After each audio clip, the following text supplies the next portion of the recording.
timer or the counter of 8051 microcontroller.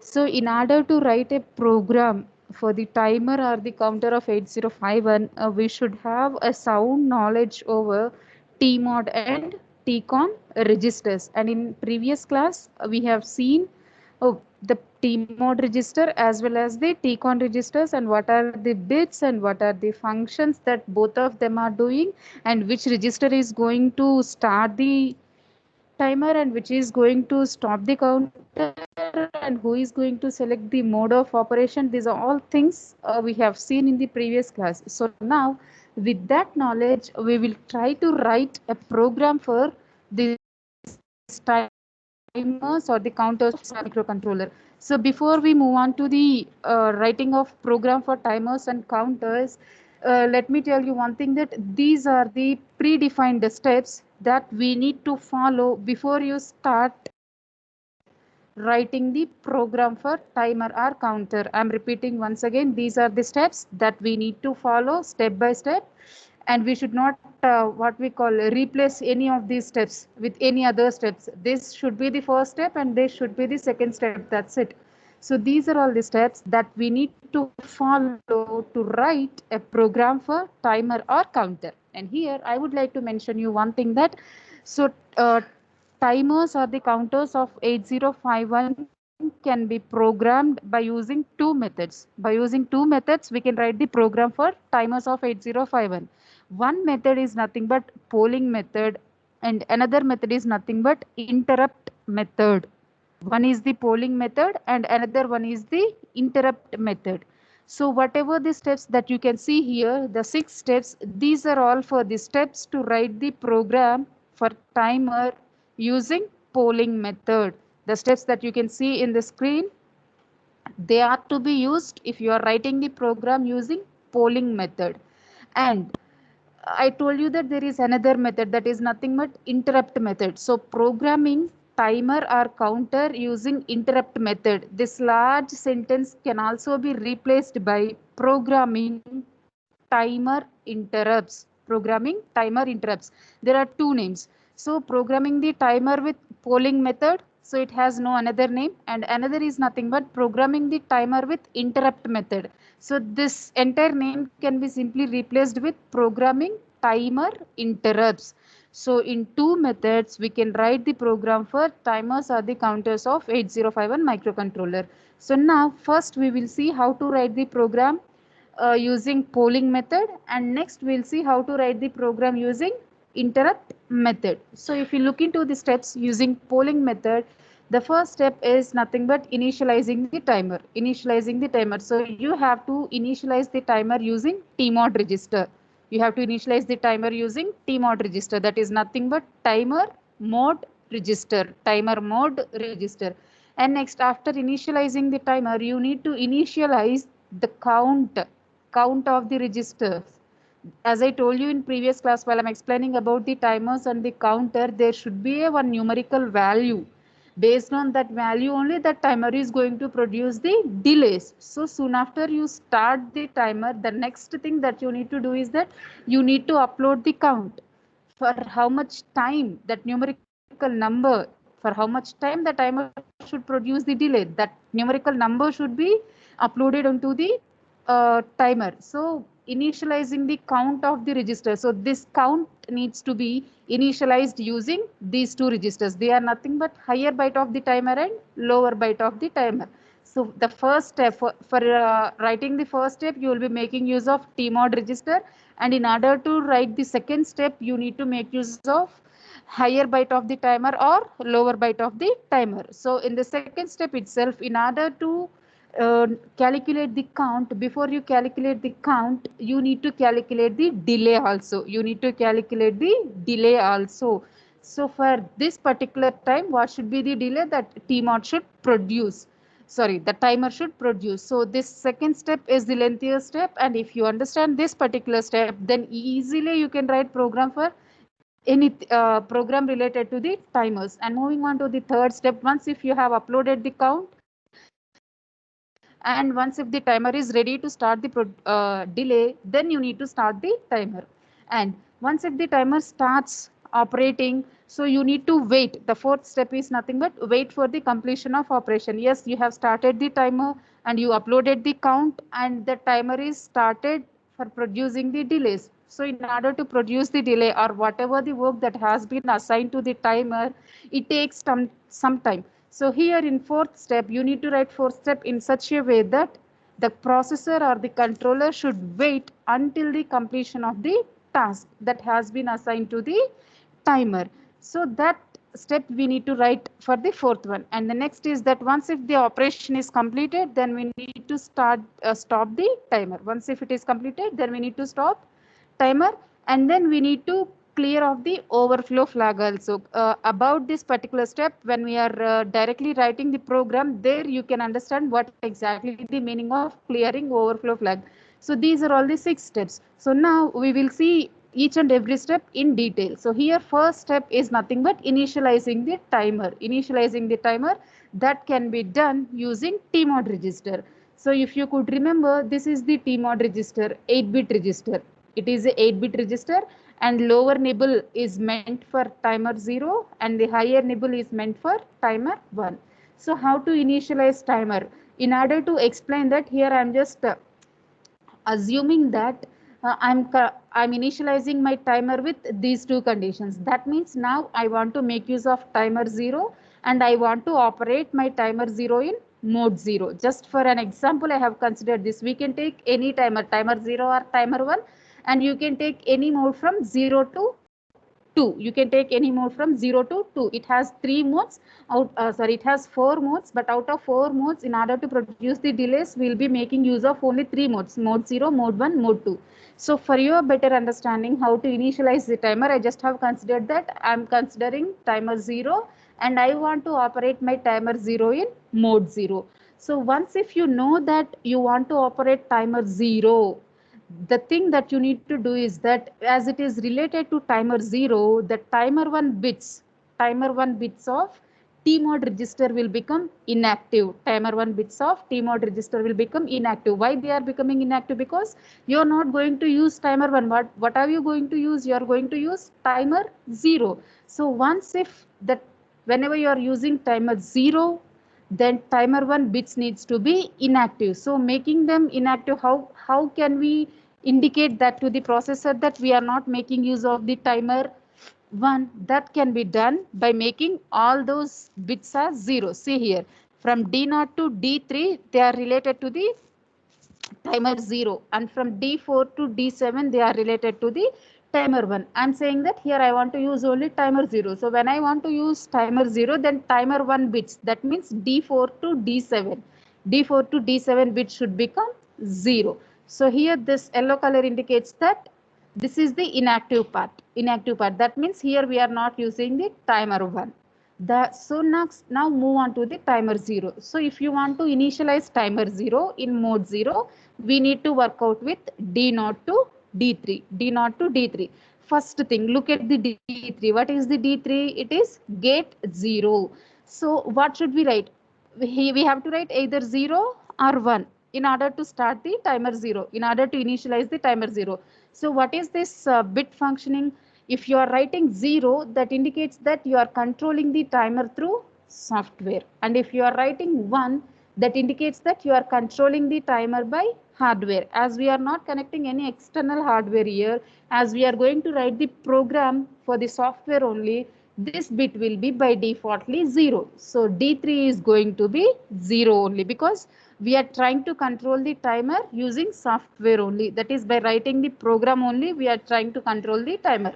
So to indicate that, here we are writing 0. And next, what is D2? D2 bit is nothing but C by timer. That means whether it is acting like a counter or whether it is acting like a timer.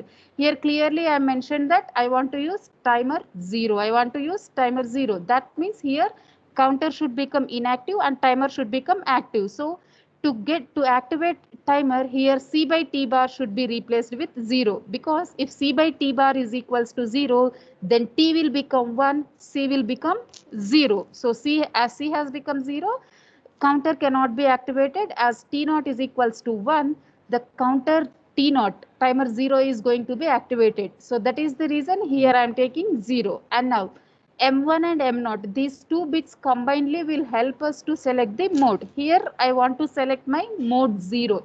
So in order to select mode 0, what are the bits that we need to give? 0, 0. So now here all the bits have become zeros only. These are by defaultly zeros as we are not making use of timer 1.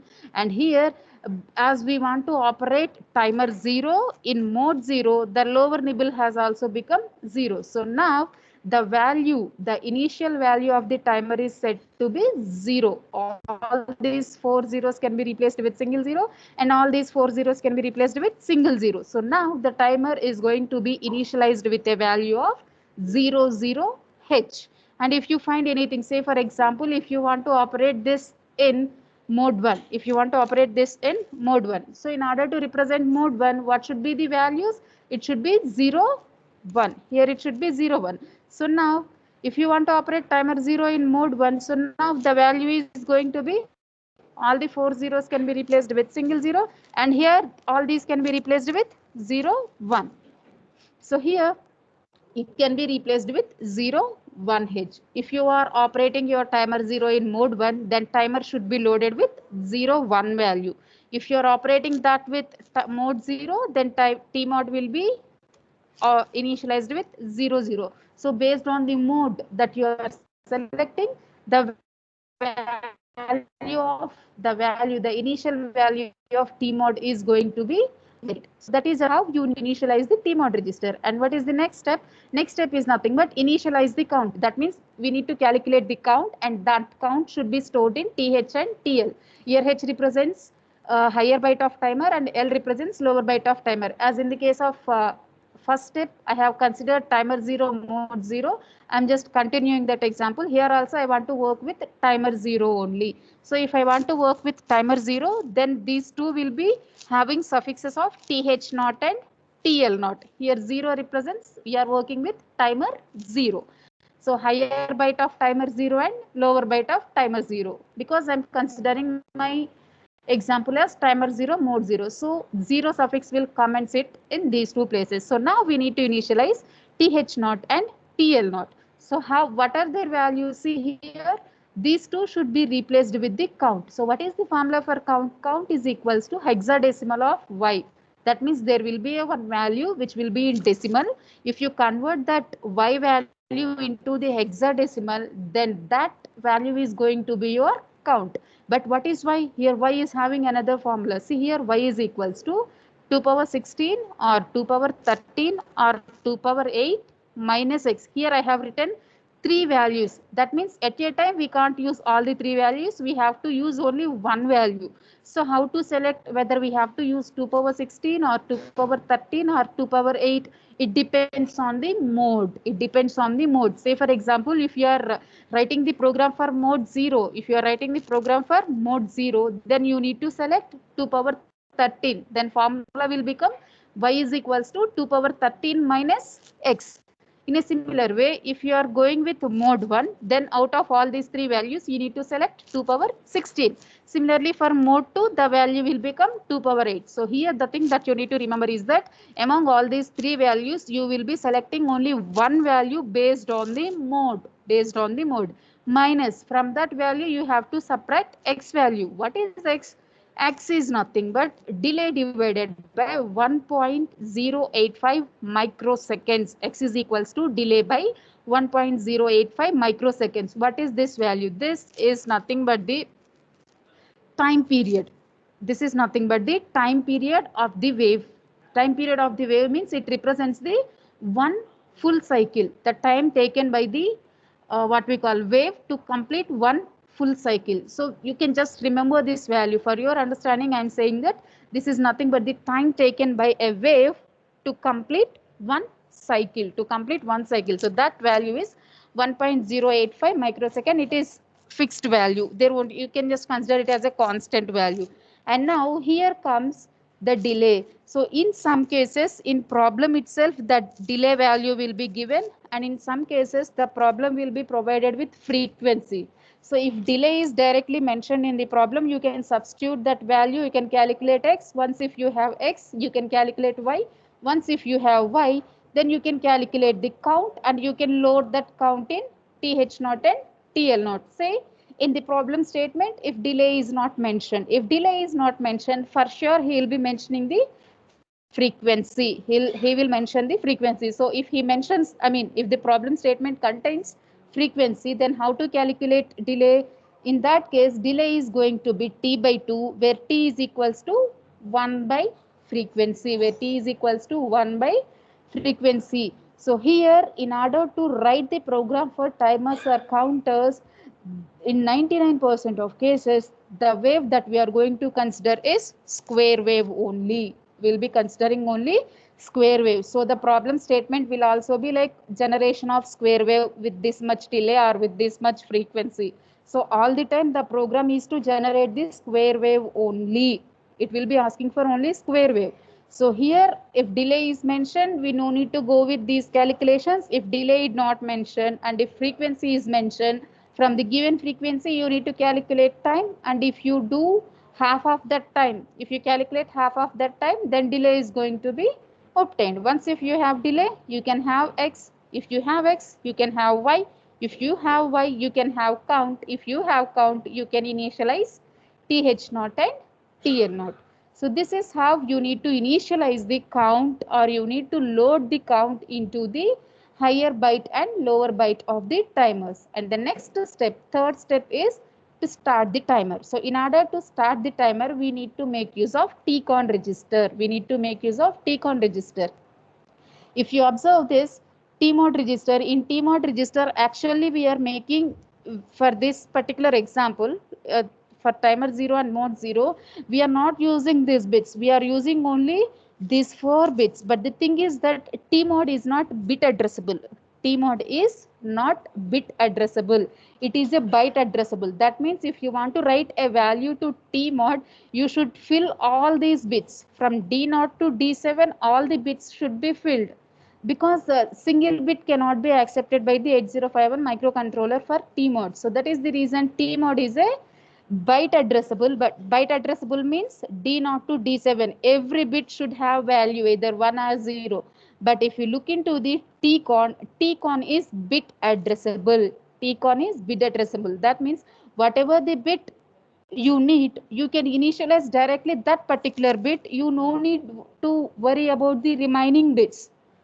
So that is the beauty with bit addressable capability, where that bit addressable capability is not there for not there for TMOD. If you want to make use of TMOD, all the bits from D0 to D7 needs to be filled up with zeros and ones based on the application. But that is not the case of TCON. See here, in order to start the timer. So now TCON is having D0 to D7. Now it has 8 bits. Out of 8 bits, only 1 bit is used for me to start the timer. So what are those bits which are helps me to calculate to start the timer? See, TR0 and TR1. That means timer run bits. Out of all the 8 bits, timer run bits, that they are nothing but D4 and D6. So only these 2 bits will help me to start the timer. So if I want to start my timer 0, in that case, I don't want TR1. So I no need to load D6 with either 0 or 1, because I'm not using it. And as TCON is bit addressable, I no need to bother about the timer 1. If I want to start my timer 0, my concentration should be only on TR0. So if TR0 is equals to 1, then my timer 0 will start. So in programming language, you can simply write it as TCON.4 is equals to 1. Why TCON.4? As it is a TCON register, and as TCON register is bit addressable, that means you can make use of single bit also. Here I want to make use of only TR0. What is the bit place of TR0? It is 4, D4. That means the 4th bit of TCON is my TR0. So I just want to make use of only TCON.4 as 1 if I want to start my timer 0. If I want to start timer 1, then I don't want anything about 4th bit. I need to bother about only 6th bit. So if I want to start my timer 1, then TR1 should be 1. So how can I indicate that to the controller? By this particular statement. That means TCON.6. So I'm starting my timer 1 with this particular statement. So that is how you can start your timer 0 or timer 1 using single bits of TCON register. And next is, once if you start the timer and timer knows what is its operation, so until the controller knows what is its operation, so until the operation is completed, until the operation that is being completed, the controller has to wait. So how can the controller come to know that the operation is completed or not? I'm repeating this once again. You have initialized your timer and you have loaded your count and you have started your timer, and now the thing is that the controller has to perform that particular operation. So how can the controller will come to know that the operation is being completed? So that information can be given by the two bits of again TCON only. They are nothing but TF0 and TF1. Based on these two bit values, whether the operation of the timer is completed or not, that information can be provided to the controller. See here, if you are using, if you have started timer 0, if you have started timer 0, and how does the controller knows that timer 0 has finished its operation? If TF0 is equals to 1, if TF0 is equals to 1, then timer 0, sorry, then controller will come to know that timer 0 has completed its operation. Similarly, if TF1 is equals to 1, if TF1 is equals to 1, then that indicates the controller that timer 1 has completed its operation. What are these two bits? Timer overflow bits. TF0 is timer overflow of timer 0, overflow bit of timer 1. This is the overflow bit of timer 0 and this is the overflow bit of timer 1. So overflow means even after the completion of operation also, still if you are providing your inputs to the timer, then the timer will not perform any operation. It simply, it is going to be overloaded. That is the reason overflow flag is going to be activated.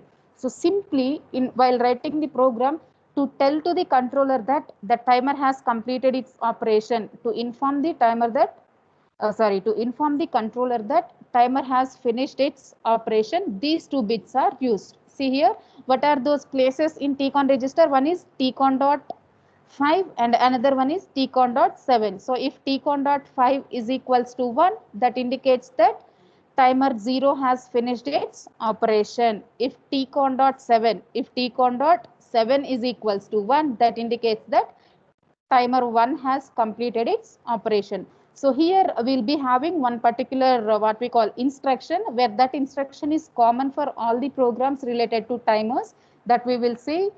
And the next step is, yes, once if the timer has completed its operation, then we no need to use the timer for longer time. Immediate action is to stop the timer. So how can we stop the timer? These two bits are again used. These two bits are used to start or stop the timer. If D4 or D6 are 1, that indicates that the timers have started. And if D4 or D6 are zeros, then that indicates that the timers have stopped. So D4 and D6, both the bits, timer run bits. TR means timer run. So timer run value is equals to 0 means timer has stopped. If timer run bits are 1 means the timers have started. So that is how, by making these two bits T4 or T6 based on the example, if you make these values as 0, then that corresponding timer is going to stop. And the last step is that clear overflow flag. See here. Here, what did I say while I'm explaining? The controller has to wait for the completion of operation. How can controller come to know that the operation is completed? When this overflow flag bits sets. That means once if the operation is completed, then overflow flag is going to be set to indicate the controller that the timer has completed the operation. That means this TF0 or TF1 values are going to be 1. So those overflow flags needs to be cleared before we exit the program. So whatever the overflow flags that will be activated to indicate that the operation is completed, those overflow flags needs to be cleared before we stop our program. So that can be done again through TCON register only. So we can simply write a statement like clear TCON.5. Clear TCON.5. What is TCON.5?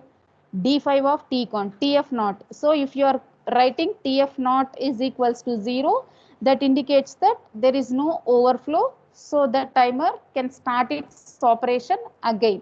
So that is how all these 7 steps, or sorry, all these 6 steps will help you to write the program for timer. So this is how all these steps, that means these are all the steps that we need to follow if you want to write, a program for timer or counter using polling method. And these steps will be differ if you want to write the program using interrupt method.